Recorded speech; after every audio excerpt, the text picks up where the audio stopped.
নিচের সংখ্যাগুলোকে সংখ্যা রেখায় দেখাও।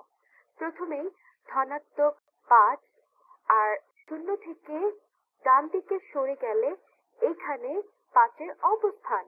এরপরে আছে 1/3। এই 1/3 অবস্থান করছে 0 এবং 1 এর মাঝে। আমরা যদি এই অংশটিকে 3টি ভাগে ভাগ করি তাহলে ওই 1/3 অবস্থান পেয়ে যাবে। তাহলে 1, 2, 3। সুতরাং ওই 1/3 অবস্থান এই প্রথম অংশে। এবার আমাদের আছে ঋণাত্মক 1.1.2। ঋণাত্মক 1 হচ্ছে 0 থেকে এই বাঁদিকে, আর ঋণাত্মক 1.2 হচ্ছে ঋণাত্মক 1 থেকে একটু বেশি, অর্থাৎ ঋণাত্মক 1 হচ্ছে এখানে আর 1.2 হচ্ছে এখানে।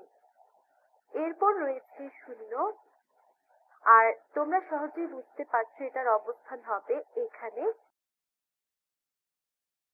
এরপর আছে ঋণাত্মক 2 এর 1/4। সুতরাং ঋণাত্মক 2 এর অবস্থান হবে এইখানে, আর ঋণাত্মক 2 এর 1/4 হচ্ছে ঋণাত্মক 2 থেকে একটু বেশি, তাই আগের মতো ঋণাত্মক 2 হলো এখানে এবং 3। এরপর এই মাঝখানের অংশটিকে 4 ভাগে ভাগ করি, তাহলে ঋণাত্মক 2/1 এর অবস্থান হবে এইখানে। এবার ধনাত্মক 4.1। ধনাত্মক 4 এর অবস্থান হচ্ছে এইখানে, আর 4.1 হচ্ছে 4 এর থেকে একটু বেশি। আমরা যদি 4 ও 5 এর এই অংশটিকে 10টি ভাগে ভাগ করি তবে 4.1 এর অবস্থান হবে এখানে। আশা করি তোমরা বুঝতে পেরেছ।